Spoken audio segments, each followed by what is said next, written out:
Capítulo muito forte, cheio de esperança. Zacarias capítulo 8.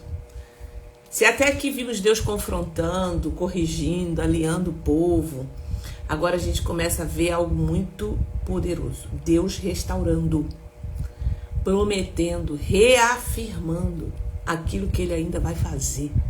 Isso é muito poderoso. Zacarias 8 mostra que mesmo depois de um tempo de disciplina, o plano de Deus não termina no controle. Ele termina em restauração. Quem está estudando comigo aqui o livro dos profetas, sempre, o final, Deus quer restaurar. Essa é a intenção de Deus, restaurar o povo. E não é diferente no dia de hoje, né? E hoje nós vamos entender que Deus não apenas corrige caminhos, mas também reconstrói histórias. Restaura o ambiente, reacende promessas. Vai ser incrível esse capítulo 8 de Zacarias. Então, a pergunta que vai nos acompanhar hoje é: temos acreditado no que Deus ainda pode fazer?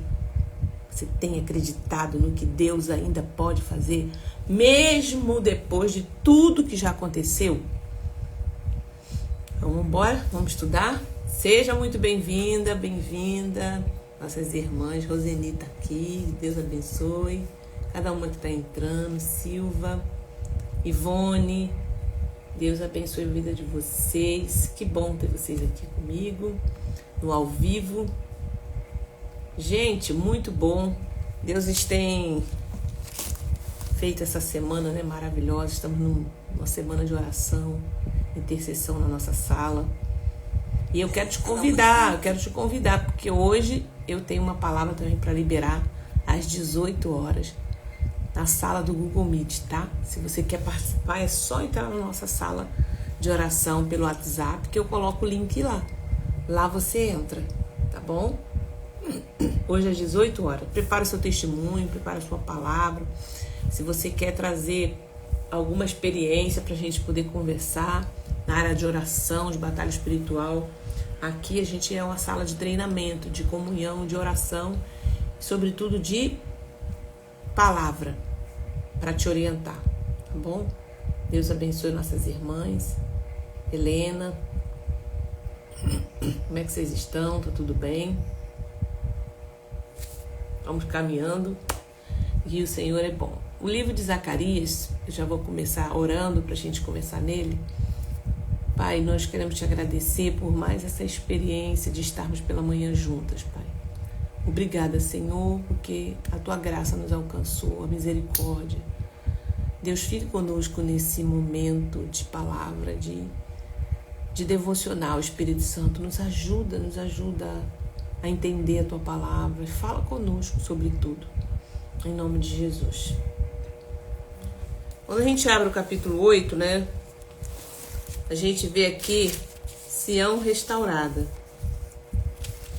A gente viu a desobediência, né? Que foi a causa do cativeiro. Zacarias está profetizando depois que o povo voltou do cativeiro. Então tem profetas que profetizaram antes, tem uns que profetizaram durante o cativeiro e tem outros que profetizaram depois.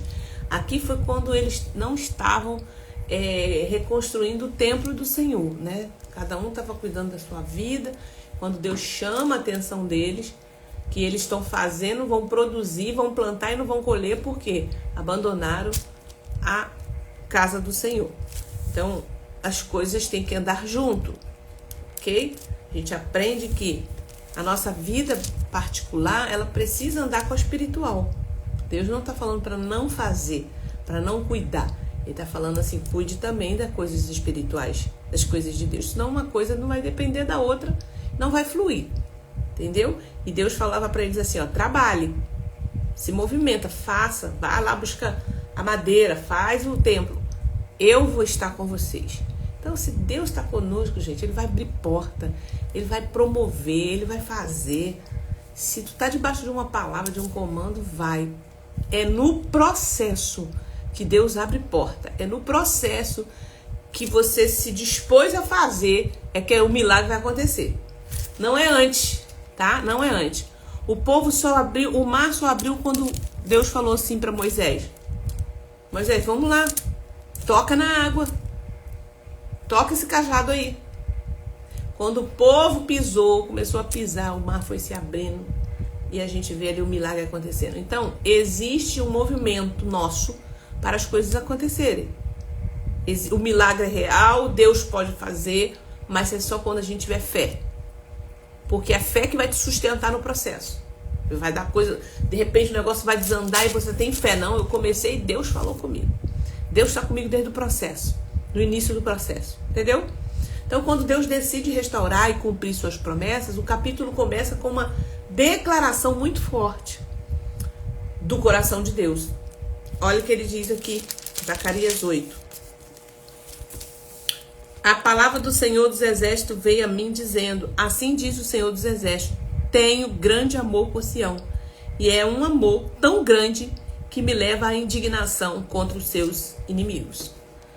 Então o capítulo começa com uma declaração, pensa, Deus falando que tem um amor tão grande. Tenho grande zelo por Sião, com grande indignação tenho zelo por ela. Aqui Deus está dizendo assim, eu me importo profundamente com o meu povo. Mas depois de tudo que aconteceu, erros, afastamentos, disciplina, Deus não desistiu. Sabe, tem uma pessoa que não desiste de você, Deus.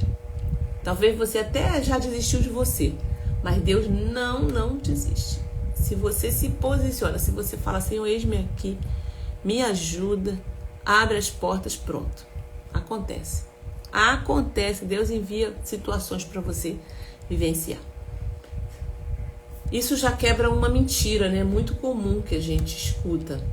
Às vezes pensamos que por causa dos nossos erros, Deus se afastou definitivamente. Quantas vezes a gente ouve essa mentira, né? E a gente errou, falhou, Deus não está aqui. Aí eu quero te perguntar, você já pensou que Deus poderia ter desistido de alguma área da sua vida? Teve algum momento que você pensou assim, Deus desistiu? Às vezes a gente pensa, né? Porque a gente não vê as coisas acontecerem. Ou porque a gente pecou, porque a gente errou. É ou não é? Bom dia. Glória a Deus. Ó, sim. É isso. Deus, ele tem misericórdia, gente. É a gente que desiste. É a nossa mentalidade humana. E aqui no versículo 3... Assim diz o Senhor, voltarei para Sião e habitarei no meio de Jerusalém. E Jerusalém será chamada de cidade fiel. E o monte do Senhor dos Exércitos será chamado de Monte Santo. Voltarei para Sião e habitarei em Jerusalém. Essa é uma promessa de restauração na presença, né? Não é apenas construção de cidade, gente. É reconstrução de relacionamento. Que a gente precisa entender aqui hoje, né? Nessa aplicação de hoje. O maior sinal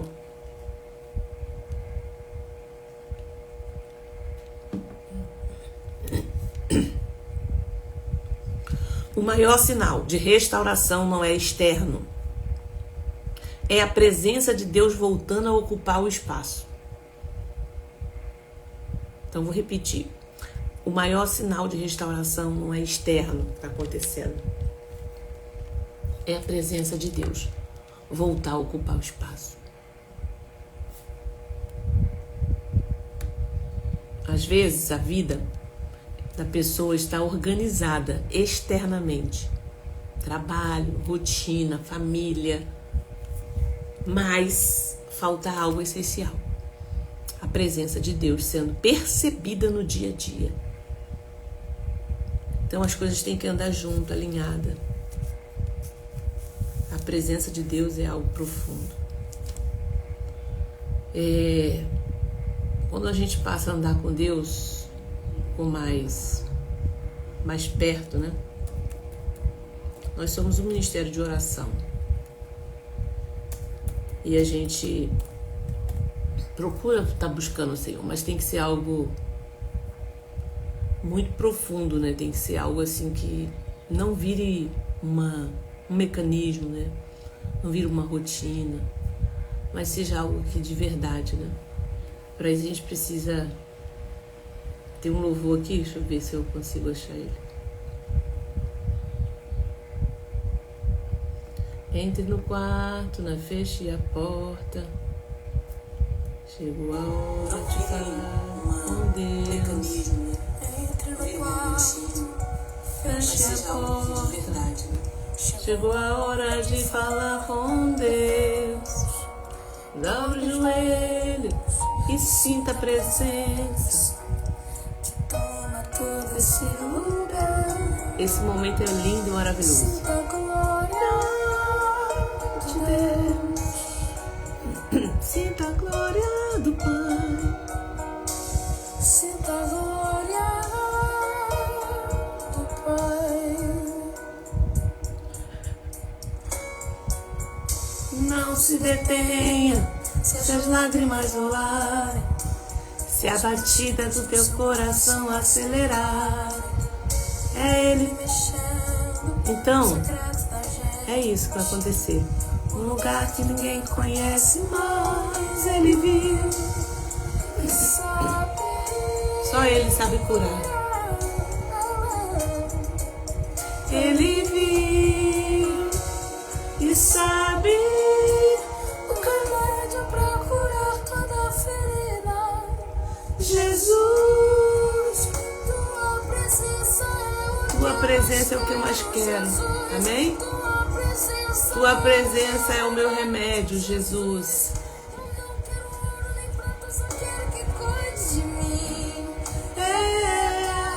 Que presença é essa? Entende que a presença ela é muito importante? Porque você pode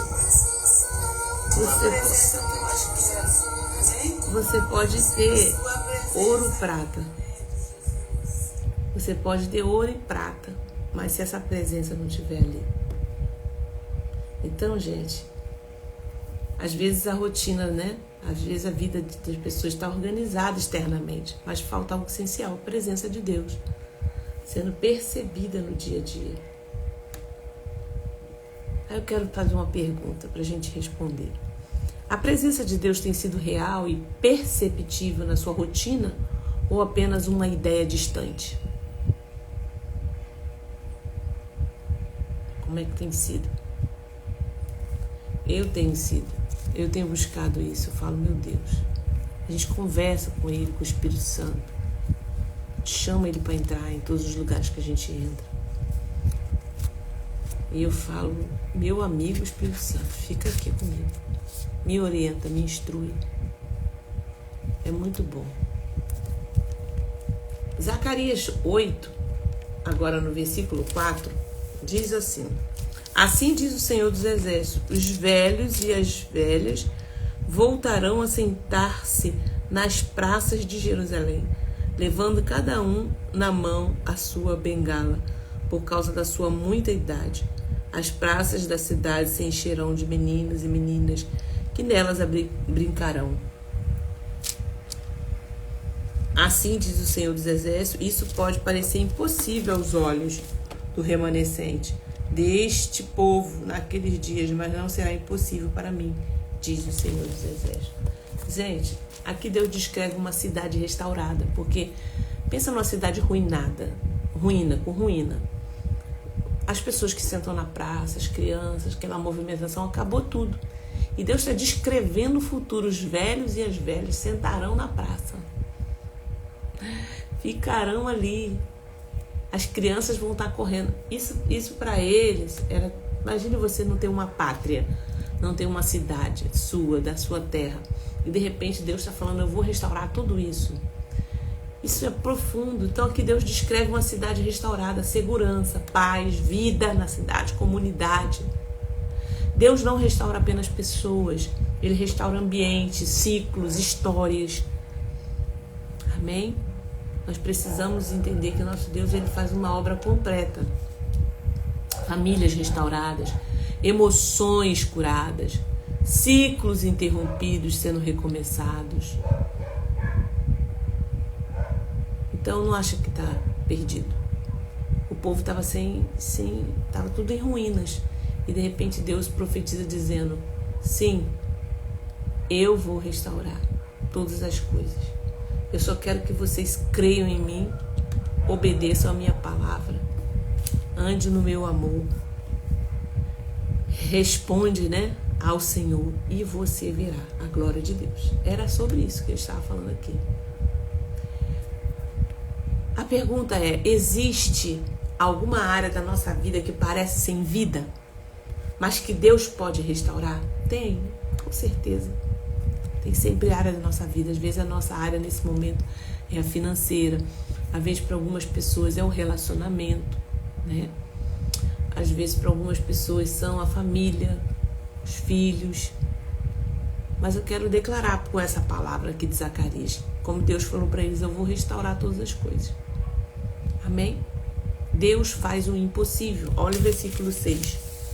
Assim diz o Senhor dos Exércitos. Pode parecer impossível aos olhos dos remanescentes deste povo naqueles dias, mas não será impossível para mim, diz o Senhor dos Exércitos. Se isso é impossível aos olhos do remanescente, será também impossível para mim. É impossível. Aqui Deus confronta a visão limitada do povo. Para eles, a restauração parecia impossível acontecer. E nós também temos essa visão. A gente olha assim para um diagnóstico, a gente olha assim para algumas pessoas e fala assim: impossível de virar isso aqui. Impossível essa pessoa ser restaurada. Impossível esse casamento dar certo. Para eles, a restauração parecia impossível. Para Deus, não.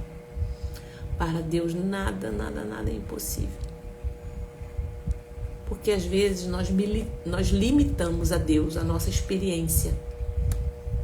Nós limitamos Deus a nossa experiência humana.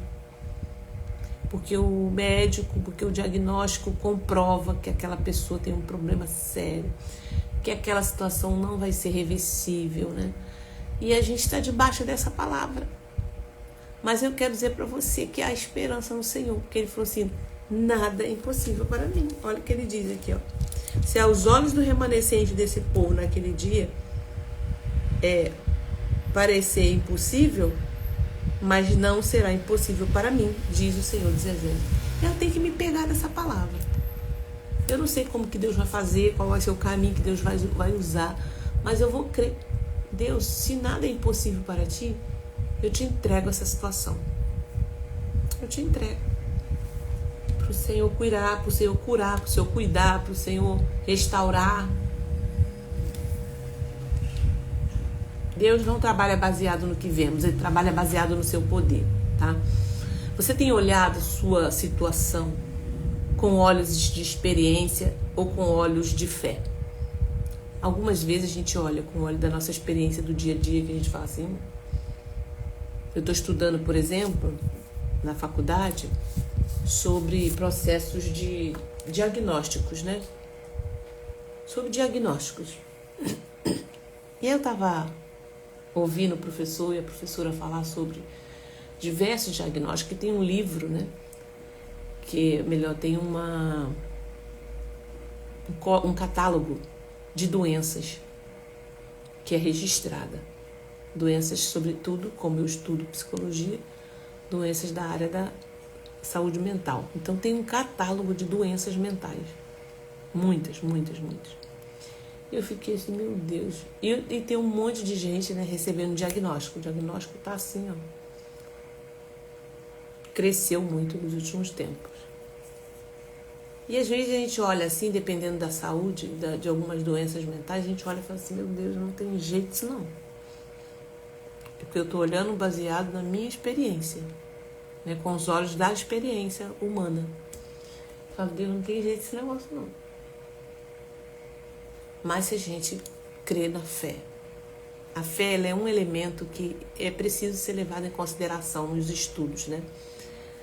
O homem, ele é trino, corpo, alma e espírito. Hoje já se enxerga assim, né? A ciência, a psicologia, a fé que a pessoa tem. Então, cada um tem sua fé em alguma coisa. E a gente tem a nossa fé em Deus, né? Então, aos olhos de Deus, pela palavra, porque a palavra é a nossa orientação e é aquilo que nós cremos, nós sabemos que Deus pode fazer. Agora a gente não sabe como que vai acontecer, mas Deus pode fazer. Amém? Amém. Glória a Deus. E a partir do versículo 16, eis as coisas que vocês devem fazer, que cada um fale a verdade com seu próximo. Aí aqui, chamado a verdade e o alinhamento. Deixa eu marcar aqui.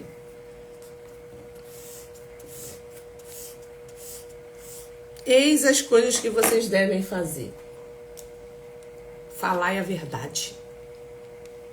Então, depois de tudo isso que ele vem falando, ele chega aqui no versículo 16.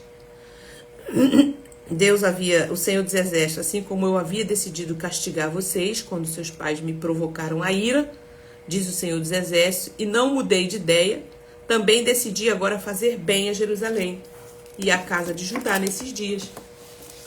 Não tenham medo, eis as coisas que vocês devem fazer, que cada um fale a verdade com seu próximo. Primeira coisa aqui, falar a verdade. Nos tribunais, julguem com justiça, segundo a verdade, em favor da paz. Que ninguém faça planos para prejudicar o seu próximo. Nem ame o juramento falso, porque eu odeio todas essas coisas, diz o Senhor dos Exércitos. Entendeu? Agora que Deus traz uma verdade, chamando eles à verdade e o alinhamento, porque para Deus fazer o milagre na nossa vida, precisamos estar alinhados com a verdade. A verdade, e ela procede de Deus. Então ele fala aqui: falai a verdade, executai juízo, não intenteis o mal. A restauração de Deus não exclui responsabilidade. Ah, Deus vai restaurar, tá? E a gente vai continuar nas mesmas práticas? Não, ele restaura, mas também chama o povo a viver verdade, justiça e integridade. Entende isso, gente? Aí é onde a gente não vê muitas coisas acontecendo. Porque a gente quer que Deus seja justo e a gente não tem praticado justiça. A gente quer que Deus seja verdadeiro nas suas ações para conosco, e a gente tem falhado. E a nossa integridade. Então, a responsabilidade é um papel nosso. Deus não exclui ela, não. Ah, porque tem uma promessa de restauração já e a gente pode fazer o que a gente quer. Então, é sobre isso que está falando aqui. Não adianta querer viver promessas sem alinhamento completo. Às vezes está demorando, às vezes não está acontecendo, porque Deus está alinhando, apertando, ajustando nosso caráter, nossa forma de tratar as pessoas. Porque o que ele fala aqui, ó. Eis as coisas que vocês devem fazer. Está no versículo 16. No versículo 16 de Zacarias 8. Eis as coisas que vocês devem fazer, que cada um fale a verdade com o seu próximo. Gente, para pensar. Às vezes a gente mente. E tem pessoas que têm, patologicamente, ela tem a mentira como uma verdade. Isso é comprovado pela ciência, pela psicologia, tá? Tem pessoa que mente mesmo, muito. Patológico. E isso é um problema muito sério. Porque Deus sonda a mente e coração. Então, toda vez que a gente tentar sair para poder fazer uma mentira, volta. Senhor, me perdoa, Pai. E recalcule a sua história. Que cada um fale a verdade com o seu próximo. Nos tribunais, julgue com justiça, segundo a verdade, em favor da paz. Que não faça planos para prejudicar o seu próximo. Porque senão você vai ficar aguardando a restauração e a vitória e ela não chega. Porque Deus não isenta da nossa responsabilidade por conta da promessa. Deus não exclui responsabilidade. A restauração não exclui responsabilidade. É nossa. Amém, igreja? Então, não adianta querer viver promessa sem alinhamento. Querer paz, mas viver em conflito. Olha que situação. Querer bênção, mas manter atitudes erradas. Querer mudança, mas resistir à correção. Eu quero que Deus mude esse quadro na minha casa, na minha escola, na minha igreja, na minha vida. E você resiste à correção. Forte, né? A pergunta que eu quero deixar é: existe alguma atitude que Deus já pediu para ajustar, mas você ainda não mudou? Ai, meu Deus. Deus é bom, gente. Então, esse texto de Zacarias 8 vem falando sobre restauração, tá? Deus transforma os tempos difíceis em alegria. Agora, a partir do versículo 19. Paz de Cristo, amém. Glória a Deus. Juliana, seja bem-vinda. Maria, Fontes, Mary, Deus abençoe. E a gente está caminhando aqui para o fim. No versículo 19, olha o que ele fala. Assim diz o Senhor dos Exércitos: o jejum do 4º mês, o do 5º, o do 7º e do 10º serão para a casa de Judá. Um dia de jejum, alegria e festividade solenes. Portanto, ame a verdade e a paz. O jejum se tornará em gozo de alegria. Aquilo que era tempo de dor, luto e arrependimento agora se torna em celebração. Deus não apenas restaura, gente. Ele ressignifica o passado. Por exemplo, aquilo que foi choro se torna testemunho. Quantas de vocês têm testemunho aqui para contar? Que chorou nessa época, foi tempo de choro. Hoje é testemunho que virou do que Deus fez. Nossa, é porque a nossa mente, a gente tem que parar para anotar. É tanta coisa que a gente chorou, que a gente vivenciou. E hoje se torna testemunho. Então, Deus não apenas restaura, Ele ressignifica o passado. Outro exemplo, aquilo que foi dor se torna aprendizado. E aquilo que foi perda se torna crescimento. Tem coisa que a gente perde na nossa vida para a gente crescer. Porque a gente fica preso. E Deus já falou para você: solta isso. Sai daí. Muda desse lugar. Porque isso está te limitando. Isso não está deixando você crescer. Deus faz assim com a gente. Entende? Você consegue enxergar que Deus pode transformar sua dor em testemunho? Aquilo que parecia impossível, aquilo que parecia não ter saída, aquilo que parecia ser minha morte, mas Jesus mudou minha sorte. Sou um milagre, estou aqui. Não é assim? Usa-me, sou a sua imagem. Usa-me, ó filho de Davi. Gente, aquilo que parecia ser impossível. Eu tenho muitas coisas para contar de testemunho assim.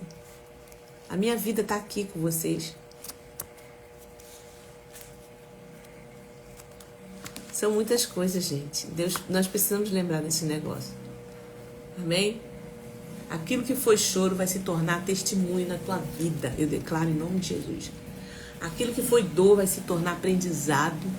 E aquilo que você está passando que foi perda se tornará crescimento. Tá? Nada acontece por acaso na nossa vida. Perdi, Deus vai te dar estratégia agora para você sair dessa situação. Porque a gente fica preso muitas vezes e não evolui. E Deus às vezes permite acontecer para poder a gente crescer. Isso serve para qualquer área da nossa vida. E no versículo 23, Deus atrai pessoas através da restauração. Olha aí. Deus atrai pessoas através da restauração.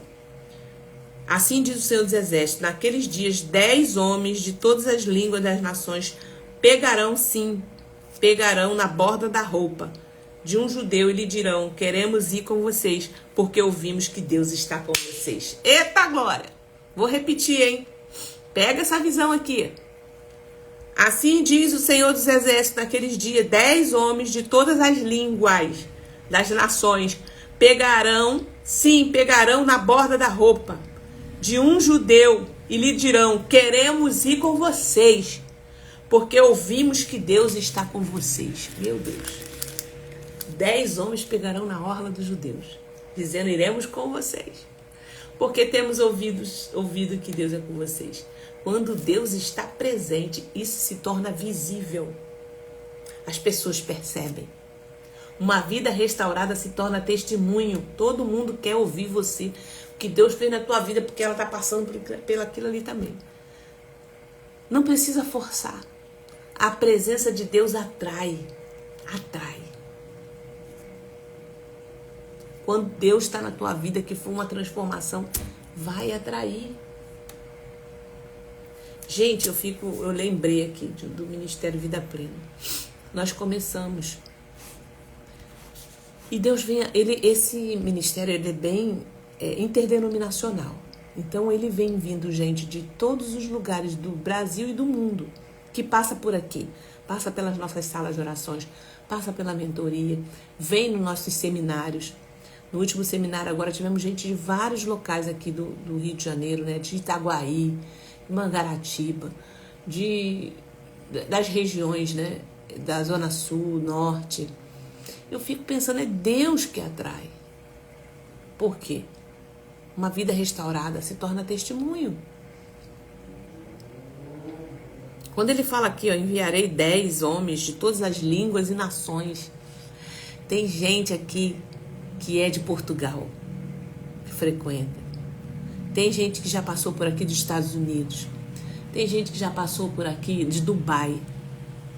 Eu fico pensando, Deus é o Senhor quem faz essas coisas. Que vai seguir no ministério por tudo que Deus está fazendo. Amém? A sua vida tem refletido a ponto de outras pessoas perceberem que Deus está com você? É sobre isso, tá? Então, nossa conclusão. Capítulo 8 de Zacarias mostra um Deus que não desiste. Um Deus que restaura, cumpre promessas, transforma ambientes e traz alegria no lugar da dor. Mas também nos lembra que a restauração vem acompanhada de um chamado, tá? A restauração vem acompanhado de um chamado.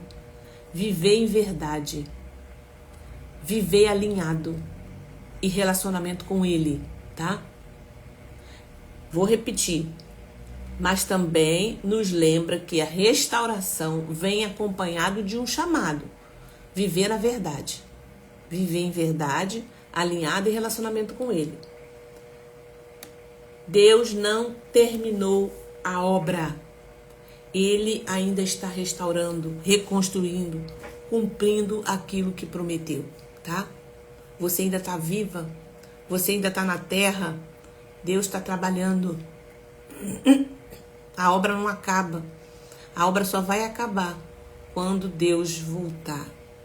Quando formos arrebatados. Quando formos chegar a nossa hora de ir, a obra será completa de sua aqui na terra. Então Deus não terminou a obra. Sempre vamos estar precisando aprender. Sempre vamos estar precisando ser alinhado. Alinhada. Sempre vamos precisar falar a verdade. De vez em quando a gente vai querer escapulir, mas a gente precisa andar na verdade do Senhor, no relacionamento com Ele. Amém? Deixa eu ler aqui a mensagem de vocês. Olha, eu aprendi muito com a vida plena, aprendizado de restauração, arrependimento, meu testemunho vivo. É, Rita, isso aí, Rita, é verdade. Muitos de nós, eu também aprendo com vocês, eu aprendo quando eu vou em outros lugares, porque o testemunho vai nos atraindo, né? Quantas pessoas já passaram por aqui? Algumas pessoas me procuram e falam assim: Pastora Thalita, não pare com esse chamado, com esse ministério, porque eu vivi uma grande transformação em algo que eu ouvi, que eu fui ministrada por esse ministério. Então, gente, são 21, 22, 23, 24, 25, 26. Esse ano tá fazendo 5 anos que eu comecei a live do Ministério Vida Plena. E tenho atendido muita gente, tenho acompanhado. Mas eu, Thalita, sempre preciso estar em restauração, preciso estar andando na verdade, eu preciso me alinhar com o Senhor. Eu preciso sempre. Ele começou a boa obra, ele é fiel para completar, tá? Não sou perfeita, eu preciso estar sempre nesse lugar. Passo luta também, passo prova, preciso de alinhamento em várias áreas. E eu vou buscando. Porque eu não quero ficar sem a presença de Deus. Tua presença é o que eu mais quero. Sabe? Porque o exterior tá restaurado, é muito legal da gente ver, né? Mas ele tem que ser consequência daquilo que está começando aqui, ó. Tá aqui dentro. Amém? Deus abençoe a vida de vocês. Coloque seu relógio para despertar. Para 6 horas você está comigo. 6 horas da tarde. Na virada do dia, né? Da tarde para a noite. Nós vamos estar na sala do Google Meet. Vem contar teu testemunho. Vem participar de um treinamento que eu vou dar, de uma palavra que a gente sempre libera nesse dia, tá bom? Todas as quinta-feiras, 18 horas. Sala de oração. Tem uma palavra, tem um louvor e tem testemunho. E você pode compartilhar um momento que você está passando e a gente ali orientar, tá bom? Deus abençoe então cada uma que passou por aqui. E olha, quando você puder, já faz a sua inscrição para você estar comigo presencial no nosso encontro, 4º encontro de mulheres intercessoras. Vai ser sobrenatural. Tem uma palavra de Esté para liberar, gente, sob decreto, tá? O encontro, ele é a materialização daquilo que a gente vive aqui no online, onde a gente se encontra para liberar sempre uma palavra sobre intercessão, oração, atos proféticos, para te conscientizar, para te preparar para a batalha. Então, as palavras do encontro de intercessão é para você que quer orar, que você que gosta de orar, para a mulher que quer se ferramentar com disciplinas espirituais. Então, vai ser testemunhos, tem momentos. Então, é o momento do nosso encontro, tá? Se organize para você estar lá com a gente, dia 30 de maio. Já está na minha bio a inscrição, ou você pode chamar a mim ou a Juliana aqui no grupo para poder passar para você as informações, tá bom? Vai ser de maio, aqui em Campo Grande, tá? No Rio de Janeiro, no mesmo local, se você já... Aqui em Campo Grande, tá bom? Deus abençoe. Amém. Tenha um bom dia. Amém. Deus abençoe. Amém. Amém. Obrigada, Jesus, por essa manhã tão preciosa de palavra. Deus, quanta coisa ouvimos aqui, quanta coisa aprendemos aqui. Deus, que possamos guardar no nosso coração e praticar a Tua palavra. Em nome de Jesus. Amém. Amém. Fique com Deus. Até amanhã, tá? Sexta-feira pela manhã a gente tem também live.